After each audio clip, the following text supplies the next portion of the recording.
Hi everyone, Russ Thomas here from RST Coaching Academy. Welcome to a new episode of Money Talks, where we talk about money and how to make more of it.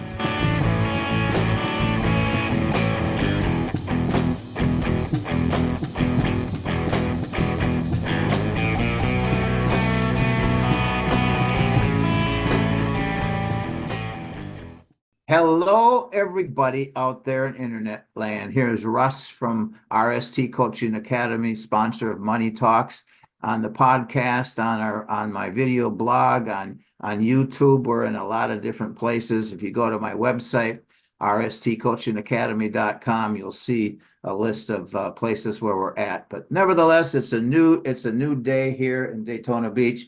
A pleasant day. It's not too terribly hot, thank God. But anyway, we're going to interview a new friend of mine. His name is Larry from the Sacramento, California area. And this fella has been a student of businesses, as have I.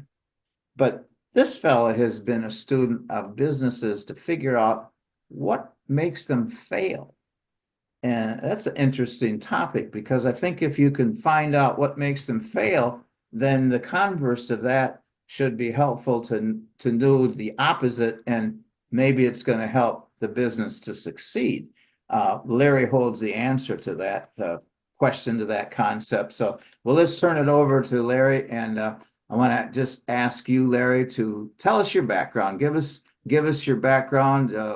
You've got a couple of years on you, not as many as me, but you've been around the block. And so you've come from somewhere, you've been in the business world for a while. Tell us about that, how you got into this thing that's taken you 23 years to do this study on why businesses fail. Okay, so take it away. Thanks, Russ. I appreciate it. I like to start by telling people that I have about 170 years of experience. And that comes from being fifth generation in a family-owned business that was subscribed to the belief of pay it forward from day one. We started in the mid-1850s in hides and furs.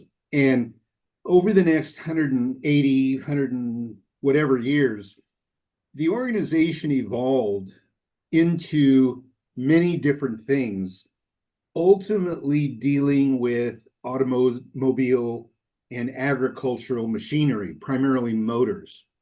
So the last entity that we had, and I still own the corporation, but I've sold that business, was actually an auto parts store and machine shop. And that's important because as part of that evolution, we also had some automobile dealerships and we had some agricultural dealerships. And when I was very young, in my early teens, my dad said to me, I don't understand how we went from no automobile manufacturers to 300 automobile manufacturers and down to 3 in just 20 or 30 years. How does that happen? And while he wasn't actually correct with his details, he was close. And the problem was, as a teenager, I really didn't care. But I was fascinated by why any business would fail. Not why automobile manufacturers would fail, but why does any business fail? And that began my pursuit of the question, of the answer to the question, why do businesses fail? And I'll tell you, Russ, that question and what arose out of that question has kind of been the fabric of my life. I have owned more than a dozen businesses in more than 5 different industries. I've never worked for a company that I didn't own except in college. Done turnarounds, mergers, acquisitions, startups.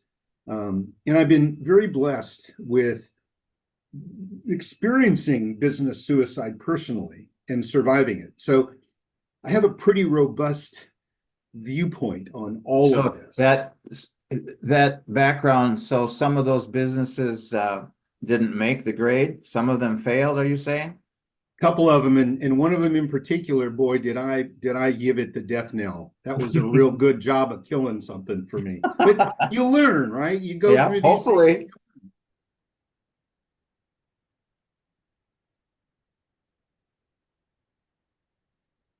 So I'm sorry, was there, did you want me to say something else about that? No, no, just hopefully that you learn and Oh, can yeah, take what you've learned and reapply it to something that lasts a little longer. right. Well, and that's kind of the impetus behind the book. Um, I know it's corny. I think as we get older, most of my friends and I feel like, what am I doing here? Why am I here? And I feel like I need to have some kind of purpose, right? I have a life. I've been blessed with this life, and I want to have a purpose. And I feel like I really have two purposes here. And one is to improve education, because I think education is a real problem. And I think if a business person doesn't support education, then they shouldn't be allowed to be in business. I think it's just as much of a fiduciary responsibility to support education as it is to be financially responsible. And the other is that there's so many people whose lives depend on businesses being successful. So much of our lives are wrapped up in business and in a job or in employees, that if I can help businesses be more successful, then by successful, what I mean is to create sustainable, profitable growth. Right. And if I can make it so that everybody that wants a job has one and loves it, and that every employer treats their employees with respect and appreciates them, the world will be a better place. Oh, yeah. So for me, that's what all this, that's the end game to all this. Got it. Got it.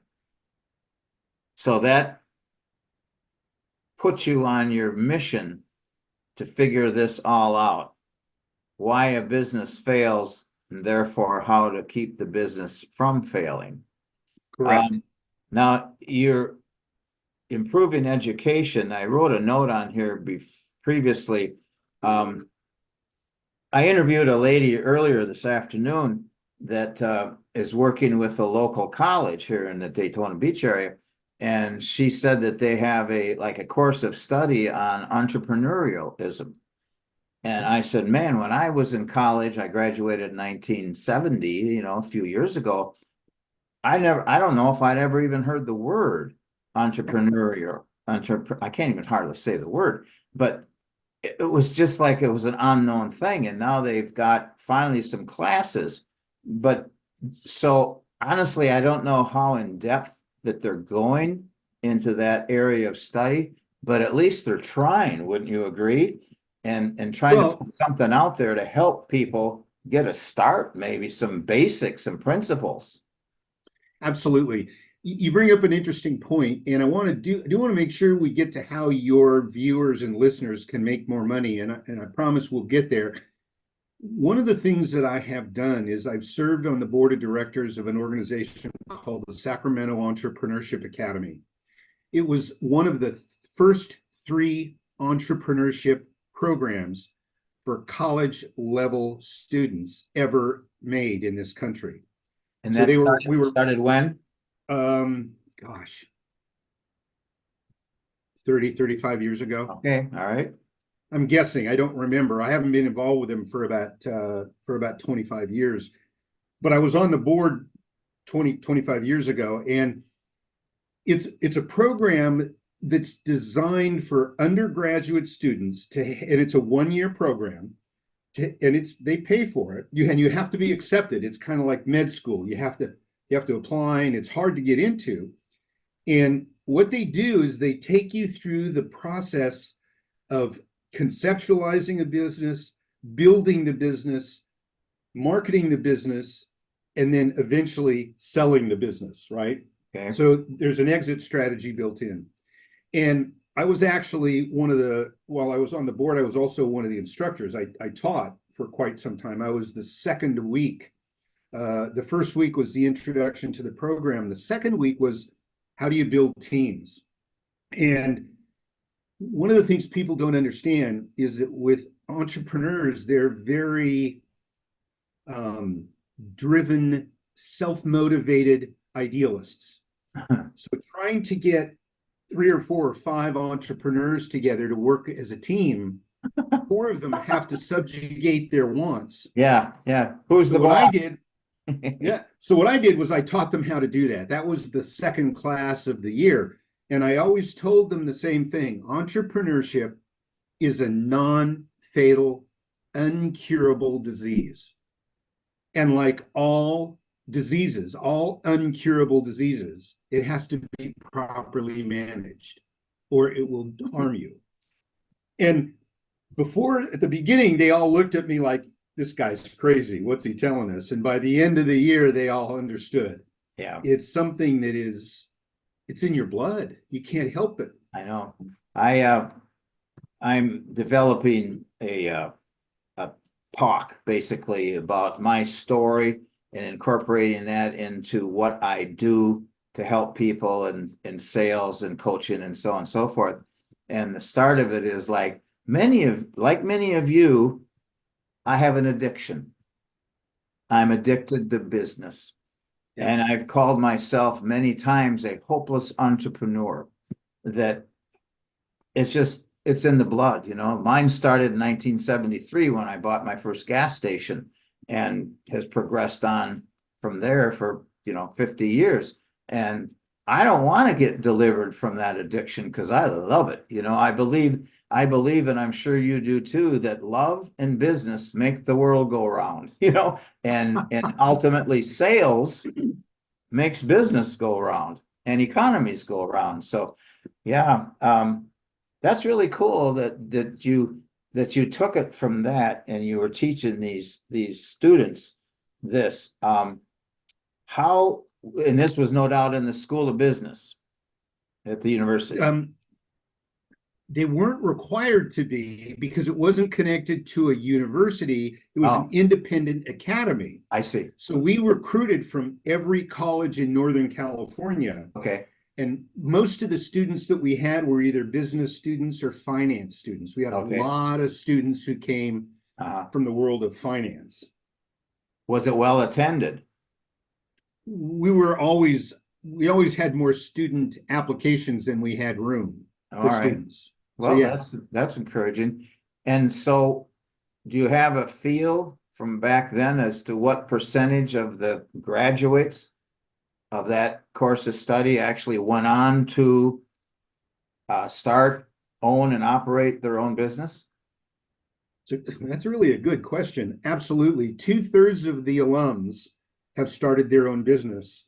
And about a third of that 2/3, or a sixth, have actually become extremely successful in their own businesses. One of the students, and of course, as you go through this, we had our class sizes our cohorts were 30 students. And we put them all into groups of 3, 4, or 5. You had to have a team. You had to work together, because in a business, you got to work as a team. You can't be a solo shot. And we had mentors. So I was also a mentor for one of the teams. And at the end of the course, we had a number of awards like best business plan, most likely to succeed, most creative, most desirable for venture acquisition. And one of the teams in the last year I did that won every single award. And the leader of that team has since become a very good friend of mine. And he, in fact, became the youngest plant manager for ConAgra in the history of the company by 20 years. He was the youngest plant manager by over 20 years. And today he's to me, he's a young man. He's now he's been in a senior level position his whole life. Today he's the CEO of a regional baking company that provides baked goods all over the Western US. So we have an incredible track record of success at this academy. But this fella here, he went on to work for some big corporation. So what did all this entrepreneurial training do for him to help him in his career, working for somebody else? Right. So, as in the case with all diseases, there are varying degrees of intensity. And his intensity of his entrepreneurial illness was what I would call mild. So what he wanted was freedom to do his own thing, but he didn't have the risk tolerance. So he looked for ways that he could be in a leadership role and have autonomy, but not total accountability. Yeah. Okay. Hence a plant manager, hence a CEO for a company driven by a board of directors. Right. And that gave him that ability to be entrepreneurial in a what I'll call a gated community. Right. Right. So he had some protection. Yep. And it served his need. That's a great answer. That's really cool. It's just fact. Yeah. It's like I talk about this book, Russ. It's interesting because people say, gosh, Larry, that's just brilliant. How did you come up with that? And the answer is very, very simple. I didn't. I did research. I did qualitative and quantitative research with statistically valid sample sets of a very specific demographic. I spent 23 years gathering data, analyzing it, and extracting the details behind a hypothesis that I then ran through a construct to validate it and ended up with a theory. And that's what this book is about, is the theory and how to apply it so that your business can create sustainable, profitable growth using leading non-financial indicators. Wow. 23 years worth. And this was a study of why businesses fail. So therefore you studied a bunch of failures, failed businesses. That's a good question. I studied a bunch of businesses that were on the verge of failing. Most of them did not. Many of them did. And let me give you another little truism that I believe. There were 4 demographic criteria. I mean, you can't study every business in the world. It's just too many. So you have to focus. It's like anything else. If you don't have focus on your target, you're just all over the place. So there were 4 demographic criteria. One of them was that they have to have a desire for sustainability, generational sustainability beyond the current leadership. One of them was more than one layer of management. So solopreneurs, right? A company where everybody reports to one person, that's not my target. I'm looking for layers of management. The third one was, and this is an important one, no primary sources of revenue from retail activities. And so non-retail. Non-retail. And the fourth one was autonomy. They had to have the ability to make decisions that were in the best interest of the business and its customers, not outside interested parties. Right. So like board of directors or something like that, correct? Or publicly traded companies. Yeah, okay. Or absentee owners. Yeah. Okay. Right. So go ahead. That's okay. Go ahead. Well, number 3, non-retail. Yes. So they had to sell something because every business needs to sell something. Right. But your target here was non-retail, which means they were was they wholesale or other facets? Let me just give you some examples. I never worked with a men's clothing store, but I worked with the corporate headquarters of a men's clothing store corporation. So I never dealt with the stores, but I dealt with corporate headquarters. Okay. I never worked with people who sold plastic, but I worked with companies that bought plastic from manufacturers and distributed it to other companies who used it for manufacturing processes. Okay. Right? So you think about insurance, right? Insurance, you can sell insurance to individuals, but businesses need insurance too. Right. So that's a non-retail sale. That's a sale of a product or a service to an organization that's using it, but that's not that organization's primary business. So the saying that I have is that in retail, the customer is always right. In wholesale, the customer is always wrong. And this goes back to your question about they were failed businesses. Well, no, everybody thought they know what the problem was, and everybody was wrong. Business people have this blind spot to seeing the root cause of something that's happening. And they're always playing that whack-a-mole game. Have you ever seen that? It's a game where you've got like coming up, whacking 10 it. holes and you try and hit them with a hammer and doesn't matter. They keep popping up. It's like we try to fix the problem and it didn't go away. Then we did this and it didn't fix it. We did that and it didn't fix it. We did that and it didn't fix it. It's because they're attacking symptoms. They're not attacking core issues. Yeah. So I would go in and I would talk to them and I would find out what was going on, and they would talk about the problems they were having. And because of our conversations, I was able to help them reframe their perspective and help them understand that what they were looking at wasn't the problem. So without actually selling that as a service, through my research, I was helping them figure out what they needed to do to really survive. So most of the ones I spoke to survived. Several of them did not. So while you were gathering information for what ultimately became this book, you were actually consulting or coaching them to help them avoid the path that they were doomed to follow. Correct. With and a it good wasn't success rate. right. And it wasn't actually formal because I was a business owner.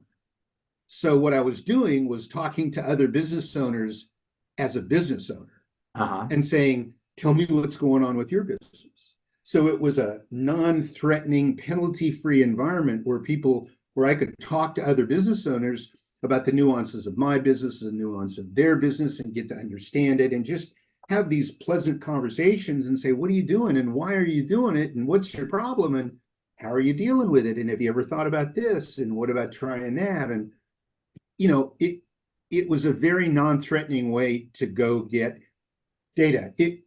And as a disclaimer, this was not what you would typically call academically rigorous research, but it was formal research and it was statistically valid. So it's a kind of a niche form of primary research. Got it.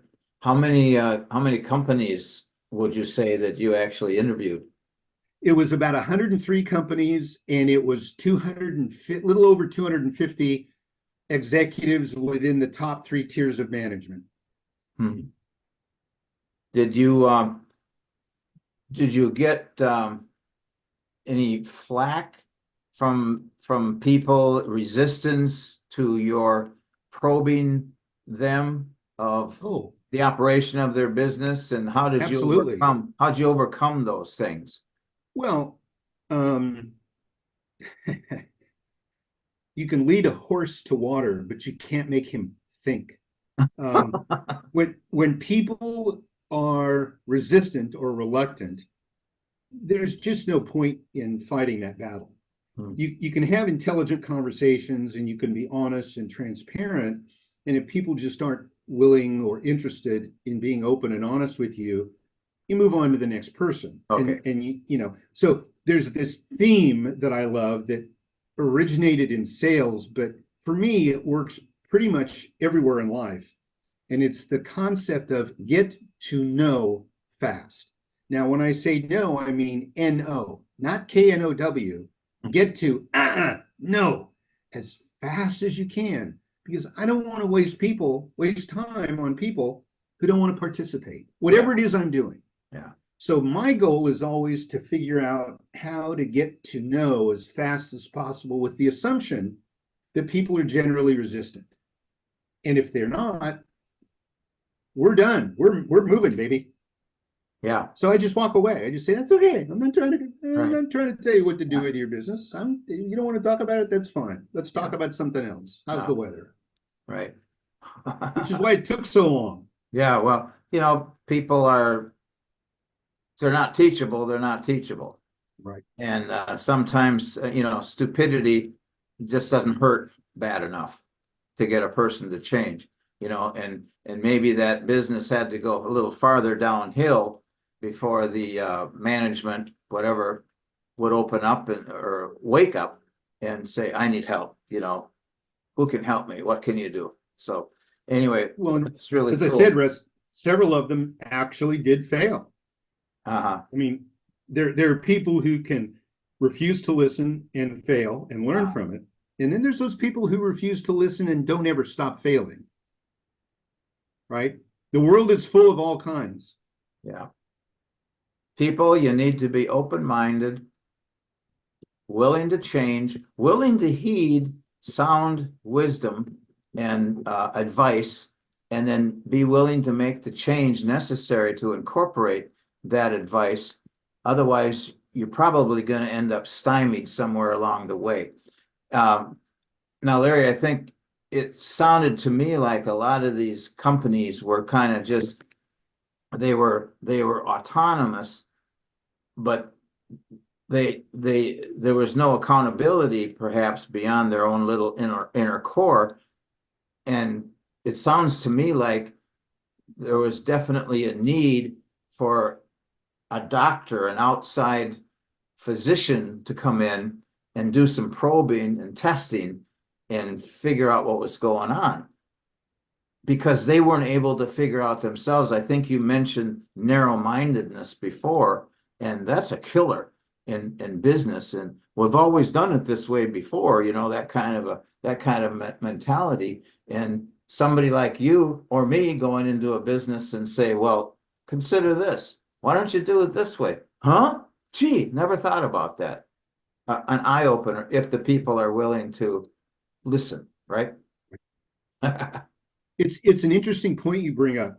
And one of the disciplines that I learned as part of the Entrepreneurship Academy was the theory of corporate life cycles. And most people that I know haven't heard about this. It was developed in the 80s and popularized in the 90s, and it hasn't really been very well promoted ever since.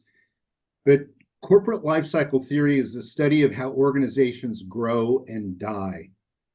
And there's about a half a dozen theorists in the world. And the guy that I like the best, that I subscribe to, his name is Adizes, Adizes. He wrote a book called How and Why Corporations Grow and Die and What to Do About It. And I think his how and why is brilliant. I think his what to do about it is 40 years too late. I think he's completely wrong. And I know him, and I've spoken to him many times, and I love and respect him. But it's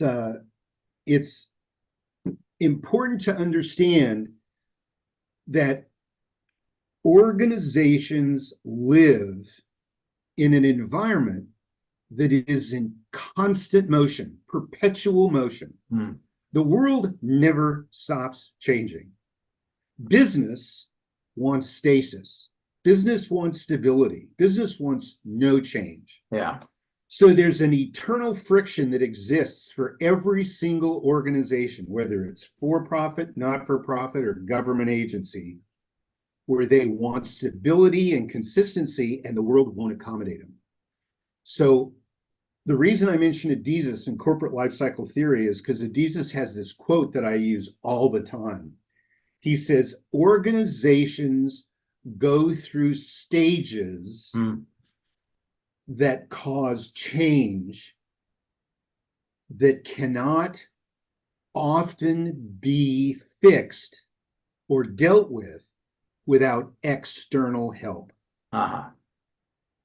So there's a natural need for somebody outside the bubble to help the people inside the bubble just to survive, And that's just natural. It's Yeah. normal. Huh. If that doesn't exist, something's unnatural, something's dysfunctional, Hmm. right? So one of the things that I found was that, first of all, nothing ever goes wrong until change happens. Huh. Problem is, when does change ever stop? So it's Hmm. about avoiding being hit by the bus of change. Yeah. The next thing I'll tell you is that no business ever failed due to financial reasons. Financials are nothing more than lagging indicators of prior bad decisions. Okay? Yeah. It has nothing to do with money. It has to do with the decision. And the last thing I'll tell you that I came out of this with was every single business failure is the sole responsibility of the leadership. And I don't care about natural disasters. I don't care about COVID. I don't care about the depression. There are companies that survived and thrived through those disasters. Mm-hmm. The right leadership knows how to deal with those things. They're just another form of change. Yeah. And this model that I created, what it does is it creates dramatic resilience in the organization.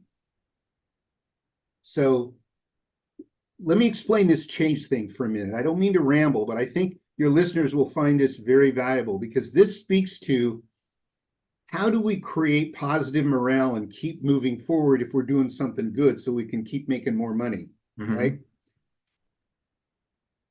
Every time I give a group presentation, I always open by asking the audience, how many of you, generally speaking, think people like change?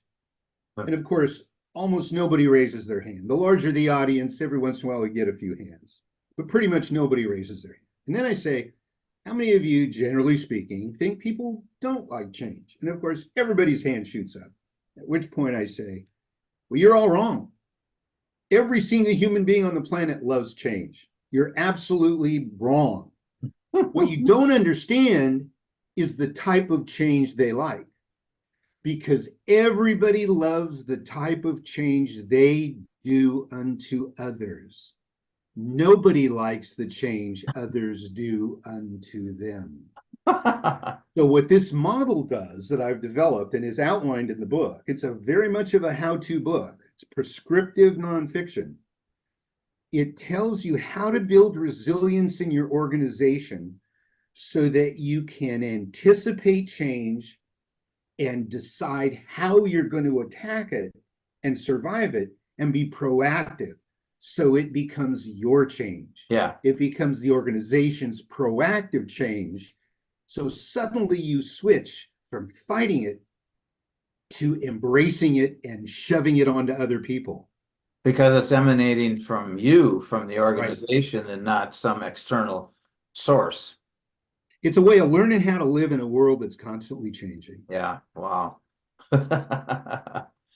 So, and so then the people, the audience says, "Oh yeah, man, you're right.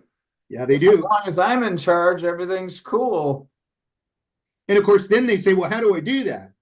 That's there you go. There's my opening, right? Yeah. So you've opened with that in a presentation. Where do you Yes. go from there? Are you teaching the principles in your book, or have you got something else that you're sharing with this audience, leading them to buy your book? Well, I have several topics that I talk about. I talk about ethics. I talk about multiple generations in the workforce. And the thing that is my baby, my preferred thing, is what I call business suicide prevention, which is the book, right? Uh-huh. So where I go from there, when that's the topic, of course, I'm speaking to an audience and I've been hired to speak on a topic. So I speak to that topic, but most of the time it has to do with this. And where I go from there is I explain the concept of corporate life cycle theory. And then I explain some of the things we've talked about, but they all want to know what's the answer. Why do businesses fail? And I say there's only 3 reasons a business fails. And to understand this, you have to understand that organizations exist in one of 3 states of maturity. Now, bear with me, because this is probably all new stuff, and it's a little thick, but it's not that complicated. Organizations in youth have narrow and shallow experience.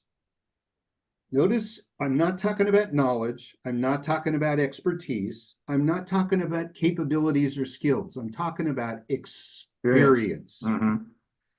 Youth, narrow, shallow.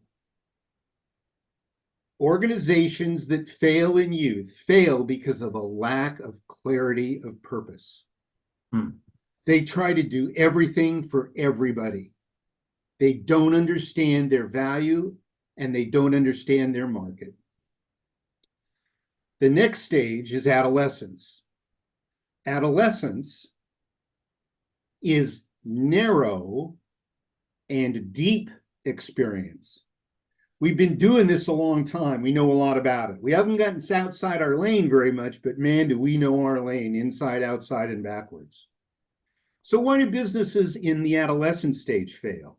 They always fail. That was narrow and deep experience? Yep, that's adolescence. So you go from narrow, shallow to narrow, deep, because you've been doing it for a while now. So the longer you do it, the more you find out about it, the deeper you get into the nuts and bolts of it, right? So those organizations always fail for the same reason. There's only one reason, and it's always the same: lack of consistent performance. They can't make commitments that they can live up to consistently. People don't consistently do their job. People don't consistently follow the plan. Expectations are not met. So the third stage of maturity, adulthood, right? We started with narrow, shallow. Then we go to narrow, deep. Now adulthood, we go to broad and deep experience. So why do organizations that are in the adulthood stage of maturity fail? Once again, let me say, there's only one reason, and it never changes. It's because of a lack of engagement of people. So what I call this is the 3 Ps: purpose, performance, people. Why do mature adult businesses fail? Because of a lack of engagement of people. And what makes that? Well, you have to understand what engagement means. Engagement means I feel like I'm part of the business and the business is part of me.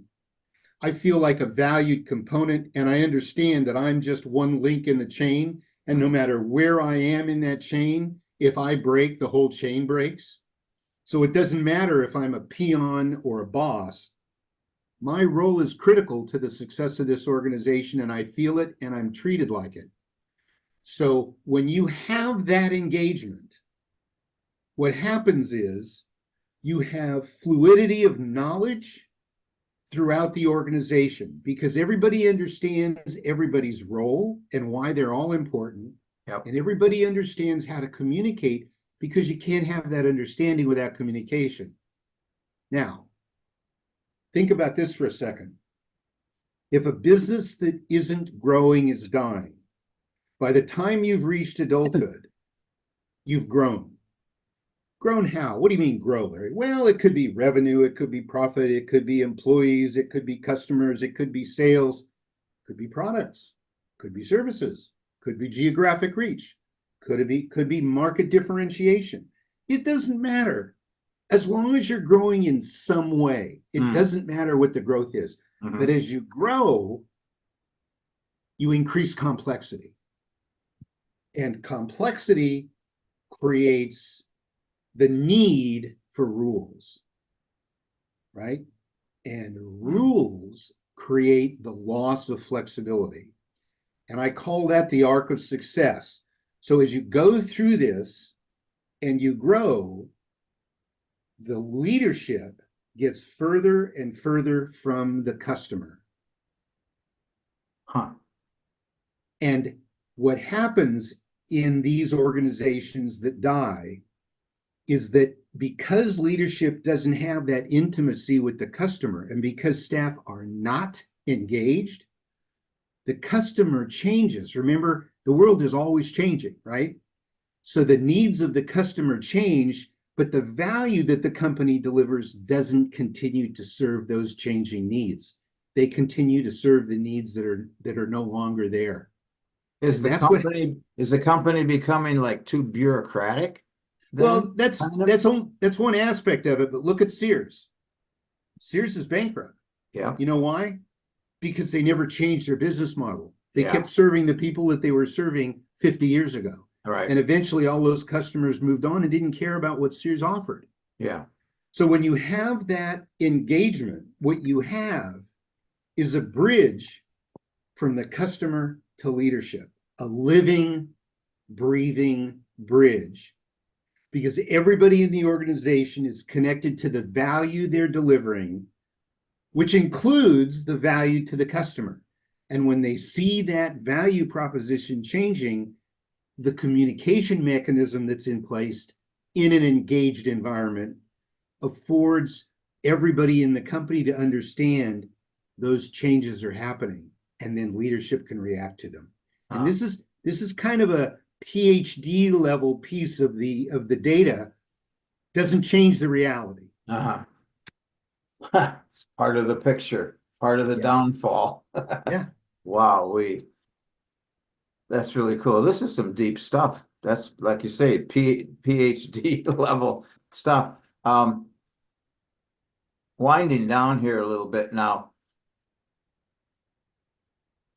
What would you be saying to somebody that's watching here? Maybe they're just starting out in business. Maybe they've been around for a while. Other than purchasing your book, good advice right there. What advice would you have? What advice would you have for an individual? A few things that you could just say, well, try this, do this, do this. So what I would say is that clarity of purpose is the foundation of all organizational success. And clarity of purpose involves three things. Clarity of purpose starts with what is the value we offer, who is it valuable to, and how do we deliver it? Write that down. Yep. Document it. Yep. Don't lose sight of it. That is your North Star. That's the first leg of the experience stool, three-legged stool. The second leg. Yeah, in my world is what problem do you solve and who do you solve it for? Exactly. Basically the same thing. Yep. It's basically the same thing. Yep. And then the next leg of the stool is what kind of a culture do we want? There's three types of culture. There's anarchy, there's military, which is command and control. There's rules-based, and there's what Dov Seidman calls the should culture. And the should culture is important because you want everybody to know what they should be doing. Right. You don't want people to have to learn a handbook full of rules. When you all are on the same page culturally and you're all pointed in the same direction, then diversity is a blessing because your values are all shared, even though I may be male and you may be female, I may be black and you may be white, I may be from a communist country, you may be from a Buddhist country, you may be from a Muslim country, but we have common shared values, right, and we know what we all should be doing. So the second leg is the culture. What was the third of those? We got anarchy, military, and third one? Rules-based. Rules-based. And the last is should. And the difference, of course, between military and rules is military is this is what you do. Don't argue with me. Right? That's almost anarchy. Well, anarchy is no order, isn't it? Never mind. Yeah. Right. Yeah. And I will say this, Russ. every organization must have elements that live in each of those 4 stages. You can't have any one of them 100% of the time. When the poop hits the fan, people have to scramble and make it work. It has to be anarchy. That's okay under the right circumstances. So let me go back to summarize. Temporarily. Exactly. Yeah. So again, clarity of purpose, value you deliver in the markets, culture you want. And the third thing is, what are we trying to do here? What is our long-term goal? One of my favorite companies, one of my most successful companies, is dedicated to creating educational environments that maximize the power of youth. And I'm being very brief here because I want to be short. I don't want to ramble. But we have people who have been in that company for 30 years and absolutely are so passionate about doing this that they'll do anything. It's the passion of wanting to achieve a goal that's bigger than one single person. Those 3 things make purpose. Document them and make everything you do conform to those elements of purpose. You will be off on the best start you possibly Hear can. that, folks? On this, you mentioned the 30-year employee. You know, they get the 30-year watch, but in your experience, do you find them as passionate as somebody that maybe has been around only for a year or 2, or has some of that passion waned over the years for one reason or another?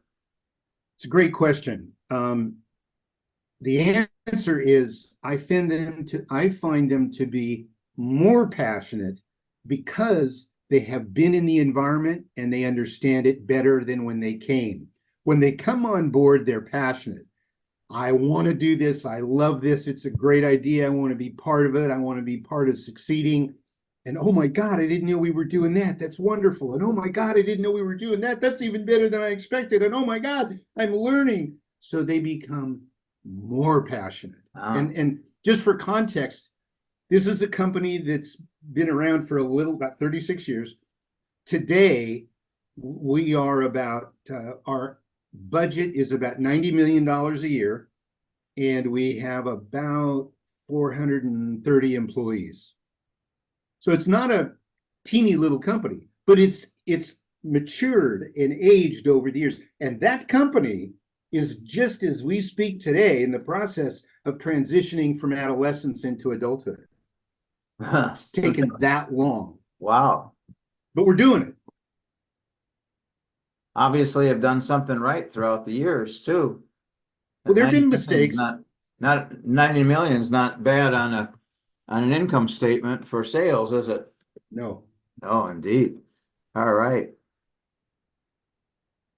So those are the three suggestions, folks. Write those down. Clarity of purpose. What kind of culture do you want in your business? And be And clear what is the about the long-term value goal? you deliver. You know, you could actually put these into your household too. What's the purpose of your life? What's the purpose of your family? What kind of culture do you want to create in your family? How do you want it to be governed and so on? And then what is the long-term goal of your life, of your family, folks? So, hey, that's really cool. All right, how can people get your book? Well, it's pretty easy. I'm all over the internet if you could remember how to spell Mandelberg. But the easier thing is just remember business suicide. Businesses don't fail. You can search that. You can go to businessesdon'tfail.com. The book is all over Amazon, Apple Play, Google Play, iTunes. It's easy to find. Okay, good deal. Businesses don't fail. That's all you need to remember.